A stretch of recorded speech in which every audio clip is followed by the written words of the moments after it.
today your topic is oogenesis. Okay, so oogenesis means the process of formation of ovum or ova or egg. So the process of formation of egg or ova in female is known as oogenesis. And just like in case of male, the process of spermatogenesis starts in puberty, but here the process of oogenesis starts before birth only in the fetal ovary. That means in the ovary of the embryo when it is during the developmental stage. That means within the 9 months when the child is within the womb of the mother, at that time only the process of oogenesis starts. So see, there I have written it initiates in the fetal ovary during embryonic development. That means before birth. Okay, so that point is very much important because it usually comes. What is the initiation of oogenesis and spermatogenesis in case of females and males respectively? Then in case of males it is puberty. In case of female it is before birth in fetal ovary during embryonic development. Okay, now see in the fetal, the process you see in the form of flowchart I have drawn. In fetal ovary during embryonic development, the oogonia. Okay, so in fetal ovary during embryonic development, the oogonia, which is the initial tissue, undergoes mitosis to form the primary oocytes. Okay, many primary oocytes.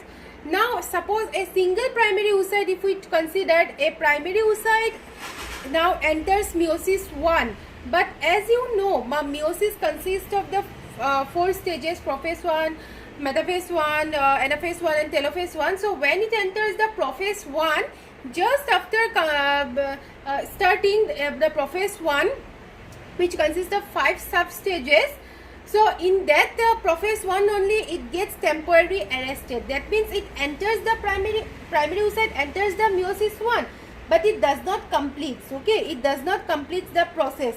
So the primary oocyte in the first step, that means it proceeds up to dikinesis, and after that proceeds up to dikinesis, and after that it gets temporarily stopped. It does not undergo any development or any division. Okay, so remember that primary oocyte, this occurs before birth only. So the oogonia undergoes mitosis, forms primary oocytes. A primary oocyte enters meiosis 1, but at prophase 1 of the meiosis 1 it gets temporarily arrested. So no more division takes place at this stage. So now the birth of the child occurs.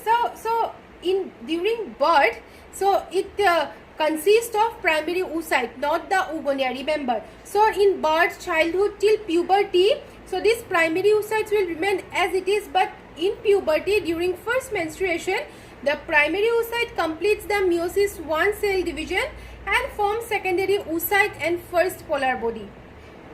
Please remember this thing: during puberty, the primary oocyte which was temporarily arrested now undergoes completes the meiosis 1, producing 2 haploid cells.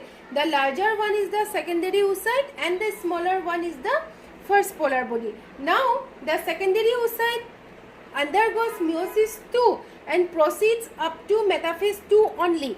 Okay, and anaphase 2 and telophase 2 will be completed only during arrival of the spermatozoa. So secondary oocyte further undergoes meiosis 2, and therefore I have written on the left hand side adult stage. During adult stage, this meiosis 2 gets completed. That means completes anaphase 2 and telophase 2 and results in the formation of ovum and second polar body. Okay, so this is the only flow chart from fetal ovary till adult stage. Now we will see what event occurs from birth till puberty. That means take it from till 1 year to 11 and 12 years of age. What events occurs in the ovary during that stage? But these stages, see, in spermatogenesis it was a complete continuous process, but here at certain stage it has an interval. That means from primary oocyte to secondary oocyte, from secondary to ovum formation. So there are certain stages where it gets stopped. Okay, that means from secondary to ovum also meiosis 2 enters, completes metaphase 2, but only during spermatozoa, that means arrival, that means during sexual intercourse only or coitus only, this will be completed and forms, that means meiosis 2 gets completed and forms ovum and second polar body. So this is all about the oogenesis process. Follicular development during oogenesis. Okay, that means after birth the ovary of the child will consist of primary oocyte. Now after birth till puberty, what events will occur? So the events that will occur are follicular development. Follicles means just like you imagine coverings. Okay, coverings that will cells that will enclose the oocyte. Now after birth the primary oocyte will be covered by a layer of granulosa cell. So remember the name of the cell, it will be covered by a layer of granulosa cell and it will be called as primary follicle. See, that is the primary oocyte covered by one layer, that is primary follicle. Now next, this primary follicle will be covered by another layer of cell which is known as theca cell and we call it a secondary follicle.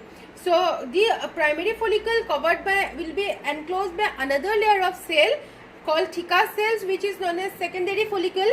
Now more layer of granulosa and theca cell encloses the oocyte which is known as tertiary follicle. But at this stage, this will be characterized by, the follicle will be characterized by presence of a yellow fluid filled cavity which is known as antrum. Okay, so tertiary follicle will be characterized by presence of yellow colored fluid filled cavity which is known as antrum. Now this at this stage also the meiosis 1 which was temporarily arrested before birth is completed at this stage and it forms secondary oocyte and first polar body. So in tertiary follicle only remember two events occur. First one is it is characterized by the yellow color fluid filled cavity called antrum and secondly it completes the meiosis 1 which was temporarily arrested before birth. Here it completes and forms the secondary oocyte and first polar body. So now at tertiary follicular stage the inside oocyte will be secondary oocyte and first polar body. Remember, okay. So if the question comes that what tertiary follicle consists of, then it will be the secondary oocyte and the first polar body. Now the follicular cells, that means the from tertiary follicular stage it matures into Graafian follicle. So the next stage will be Graafian follicle. Now inside Graafian follicle what is present? Inside Graafian follicle secondary oocyte and first polar body. Now at this stage due to more secretion of LH and FSH, that means the luteinizing hormone which is a pituitary hormone, this hormone secretion will be at its peak level. Okay, and when the secretion of the LH is at peak level, it causes the rupturing of Graafian follicle. That means the Graafian follicle will rupture. As a result of rupture, the Graafian follicle releases the secondary oocyte and first polar body and that process is known as ovulation. Remember, what is ovulation? The release of secondary oocyte and first polar body due to rupture of Graafian follicle induced by luteinizing hormone. Okay, is known as ovulation. Very important. Remember. So this ruptured Graafian follicle, as a result of rupturing of Graafian follicle that releases the secondary oocyte and first polar body by the process of ovulation. Okay, that process is known as ovulation. Now see the ruptured Graafian follicles. What is the fate of the ruptured Graafian follicle? What event will occur? Now the ruptured Graafian follicle forms a yellow colored tissue. Okay, it forms a yellow colored tissue which is known as corpus luteum. Now what is the function of corpus luteum? The function of corpus luteum is to secrete a hormone, ovarian hormone, that is progesterone. What is the function? Why it is required? It is required to maintain the endometrium layer which is the innermost layer of the uterus. And why it is required to maintain? For the process of implantation, that means to carry the baby. Okay, that means what the endometrium acts as a layer bed for the baby in case the fertilization occurs, embryo formation occurs. So the womb, that means the womb means the uterus, it will carry the baby. So that process in that process the endometrium will act as a bed. So this for the maintenance of the endometrium the progesterone hormone is required and this progesterone is secreted by corpus luteum. Now this event occur in case the fertilization occurs, in case the fertilization takes place. Now if the fertilization does not take place, there is no development of embryo, then what will happen? So in absence of fertilization, the corpus luteum regress. That means it gets degraded slowly, and we call it as regress, and which results in the formation of a white body, which is known as corpus albicans. Okay. So in absence of fertilization, what will happen to corpus luteum? So it will regress corpus albicans, which will remain as a scar in the ovary. Okay, which will remain as a scar in the ovary throughout the life of the female. So this is about the formation of follicular development along with the ovulation process during oogenesis only.